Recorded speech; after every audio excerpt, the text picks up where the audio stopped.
Assalamualaikum warahmatullahi wabarakatuh. Alhamdulillah, wassalatu wassalamu ala rasulillah Sayyidina Muhammad ibn Abdillah wa ala alihi wa ashabihi wa wala hawla wala quwata illa billah. Allahumma sholli ala Sayyidina Muhammad wa ala ali Sayyidina Muhammad. Para warga sadaya, urang ngeraskeun nadoman anu biasa, nadoman kisah Kangjeng Nabi Muhammad sallallahu alaihi wasallam anu mana terasan tina nadoman kamari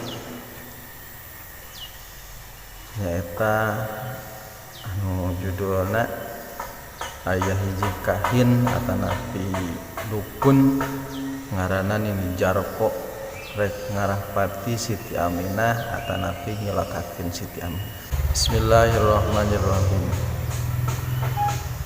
Kacatur aya kahina anu masyhur dia mama Nini Jarko nu katelah jadongkap ka Makkah ngabuktikeun kanyahona ngayunkeun hawa nafsuna dongkapna ka negeri Makkah ngabujeng Sayyid Abdullah nyuhunkeun izin ningali ka Siti Aminah nguji saparantos si kahina ningali Siti Aminah cek pikirna yakin pisan ibu Nabi akhir zaman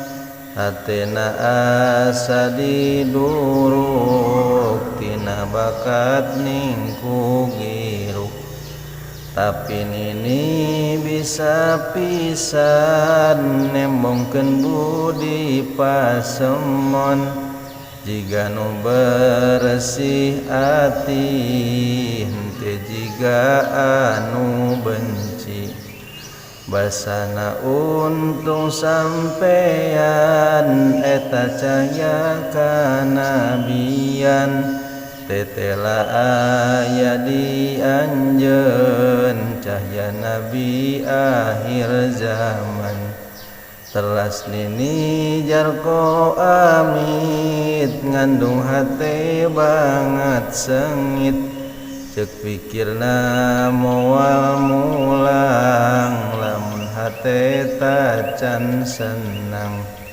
hate aing moal puas lamun cahya can ditumpas hate aing moal puas lamun cahya can ditumpas.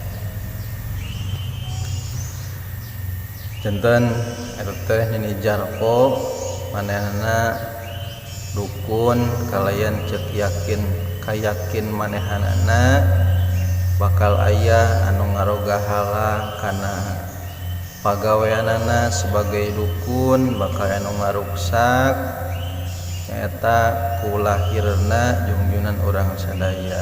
Mudah-mudahan manfaat. Assalamualaikum warahmatullahi wabarakatuh.